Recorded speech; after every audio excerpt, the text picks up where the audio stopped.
Thank you.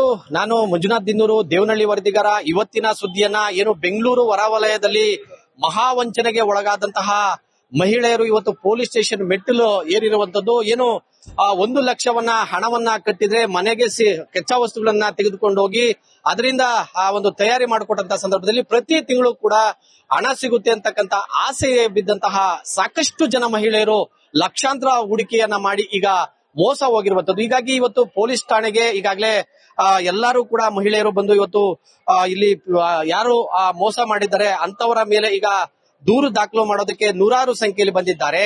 ಏನಂತಂದ್ರೆ ದೇವನಹಳ್ಳಿ ಹೊರವಲಯದಲ್ಲಿ ಬರ್ತಕ್ಕಂತ ಬೈಚಾಪುರದ ಬಳಿ ಕಾಳಿಕಾ ದೇವಿ ಎಂಟರ್ಪ್ರೈಸ್ ಅಂತಕ್ಕಂತ ಅಗರಬತ್ತಿ ಇರ್ಬೋದು, ಬೇರೆ ಬೇರೆ ಕಚ್ಚಾ ಸಾಮಗ್ರಿಗಳನ್ನ ಮಾಡುವಂತದಂದ್ರೆ 1 ಲಕ್ಷವನ್ನ ಒಬ್ರು ಕಟ್ಟಿದ್ರೆ ಅವರಿಗೆ ಕೆಲ ಕಚ್ಚಾ ಸಾಮಗ್ರಿಗಳನ್ನ ಕೊಡ್ಲಾಗುತ್ತೆ. ಆ ಕಚ್ಚಾ ಸಾಮಗ್ರಿಗಳನ್ನ ಪಡೆದಂತವ್ರು ಪ್ರತಿ ತಿಂಗಳು ನಿಮ್ಗೆ 22,000 ರೂಪಾಯಿ ಬರುತ್ತೆ ಅನ್ನುವಂತಹ ನಿಟ್ಟಿನಲ್ಲಿ ಸಾಕಷ್ಟು ಜನ ಮಹಿಳೆಯರು ಈ ಒಂದು ಇದರಲ್ಲಿ ಹೂಡಿಕೆಯನ್ನ ಮಾಡಿದ್ರು. ಈಗಾಗಲೇ ಸಾವಿರಾರು ಜನ ಮಹಿಳೆಯರು ಇದರಲ್ಲಿ ಹೂಡಿಕೆಯನ್ನ ಮಾಡಿ ಕೋಟ್ಯಾಂತರ ರೂಪಾಯಿ ಕೂಡ ಇದರಲ್ಲಿ 1 ತಿಂಗಳು 2 ತಿಂಗಳು ಕೊಟ್ಟಂತಹ ಹಣವನ್ನ ಮತ್ತೆ ವಾಪಸ್ಸನ್ನ ಕೊಟ್ಟಿಲ್ಲ. ಹಾಗಾಗಿ ಈಗ ಮೋಸ ಹೋಗಿರ್ತಕ್ಕಂತ ವಂಚನೆ ಒಳಗಾಗಿರ್ತಕ್ಕಂತ ಎಲ್ಲಾ ಮಹಿಳೆಯರು ಬಂದು ಈಗ ದೇವನಹಳ್ಳಿ ಪೊಲೀಸ್ ಸ್ಟೇಷನ್ ಬಳಿ ಈಗ ದೂರು ಸಲ್ಲಿಕೆಯನ್ನ ಮಾಡ್ತಾ ಇದ್ದಾರೆ. ಈಗಾಗಲೇ ಏನು ಇದರಲ್ಲಿ ಈ ಒಂದು ವಂಚನೆಗೆ ಒಳಗಾಗಿರ್ತಕ್ಕಂತ ಆರೋಪಿ ಗುರುಕಿರಣ್ ಅಂತಕ್ಕಂತ ವ್ಯಕ್ತಿಯನ್ನ ಪೊಲೀಸರು ವಶಕ್ಕೆ ಪಡೆದಂತ ಗೊತ್ತಾದಂತಹ ಸಾಕಷ್ಟು ಜನ ಅಲ್ಲಿ ಹೂಡಿಕೆ ಮಾಡಿದಂತಹ ಮಹಿಳೆಯರು ಈಗ ನಮ್ಗೆ ಅಸಲಾದ್ರೂ ಕೊಡ್ಲಿ ಅಂತ ಹೇಳಿ ಈಗ ಪೊಲೀಸ್ ಠಾಣೆ ಮೊರೆ ಹೋಗಿದ್ದಾರೆ. ಪೊಲೀಸ್ ಸ್ಟೇಷನ್ ಮುಂದೆ ನೋಡಬಹುದು ಸಾಕಷ್ಟು ಸಂಖ್ಯೆಯಲ್ಲಿ ಮಹಿಳೆಯರು ಈಗ ದೂರನ್ನ ಸಲ್ಲಿಕೆ ಮಾಡೋದಕ್ಕೆ ಮುಂದಾಗಿದ್ದಾರೆ. ನಾನೀಗ ಕೆಲ ಮಹಿಳೆಯರು ಇದ್ದಾರೆ, ಅವ್ರನ್ನೇ ನಾನು ಮಾತಾಡ್ತೀನಿ. ಅಕ್ಕ, ನೀವು ಎಷ್ಟು ಹೂಡಿಕೆ ಮಾಡಿದ್ರಿ, ಜೊತೆಗೆ ಏನ್ ಬರುತ್ತೆ ಅಂತ ಹೇಳಿದ್ರು?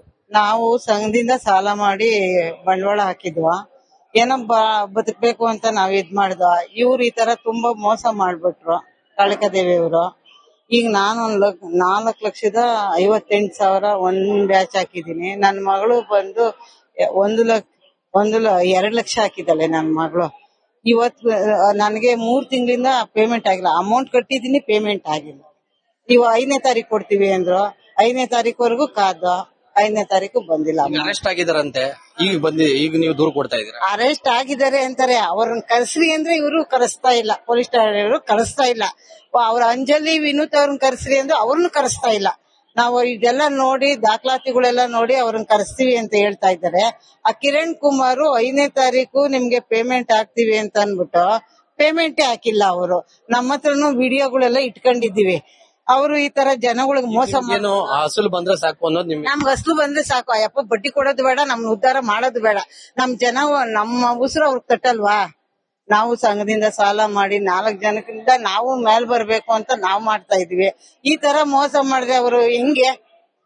ನಮಗೂ ಬೇಜಾರಾಗುತ್ತೆ. ಇದು ಏನು ಇಲ್ಲಿ ಹೂಡಿಕೆ ಮಾಡಿರ್ತಕ್ಕಂಥ ಮಹಿಳೆಯರು ಹೇಳ್ತಾ ಇರ್ತಕ್ಕಂಥ ಮಾತು. ಈಗಾಗಲೇ ಅರೆಸ್ಟ್ ಆಗಿರ್ತಕ್ಕಂಥ ಗುರುಕಿರಣ್ನಿಂದ ನಾವು ಲಕ್ಷ ಹೂಡಿಕೆ ಮಾಡಿರ್ತಕ್ಕಂಥ ಅಮೌಂಟ್ ವಾಪಸ್ ಬಂದ್ರೆ ಸಾಕು. ಆದ್ರೆ ಸಾಕಷ್ಟು ಜನ ನಮ್ಮನ್ನ ನಂಬಿ ಸಾಕಷ್ಟು ಜನ ಮಹಿಳೆಯರು ಕೂಡ ಹೂಡಿಕೆ ಮಾಡಿದ್ದಾರೆ. ಹೀಗಾಗಿ ನಮಗೂ ಕೂಡ ಏನು ತಲೆ ಎತ್ತಿ ಓಡಾಡ್ತಕ್ಕಂಥ ಪರಿಸ್ಥಿತಿ ನಿರ್ಮಾಣ ಆಗ್ತಲ್ಲ. ಹೀಗಾಗಿ ವಾಪಸ್ಸನ್ನ ನಮ್ಗೆ ಕೊಡಿಸಿದ್ರೆ ಸಾಕು ಅನ್ನುವಂತಹ ಮಾತನ್ನ ಈಗ ಆ ಮಹಿಳೆಯರು ಹೇಳ್ತಾ ಇರುವಂತದ್ದು. ಇದಿಷ್ಟು ಇಲ್ಲಿನ ಸುದ್ದಿ. ಮುಂದಿನ ಸುದ್ದಿಯನ್ನ ನನ್ನ ಮತ್ತೊಬ್ಬ ಸಹೋದ್ಯೋಗಿ ನೀಡ್ತಾರೆ.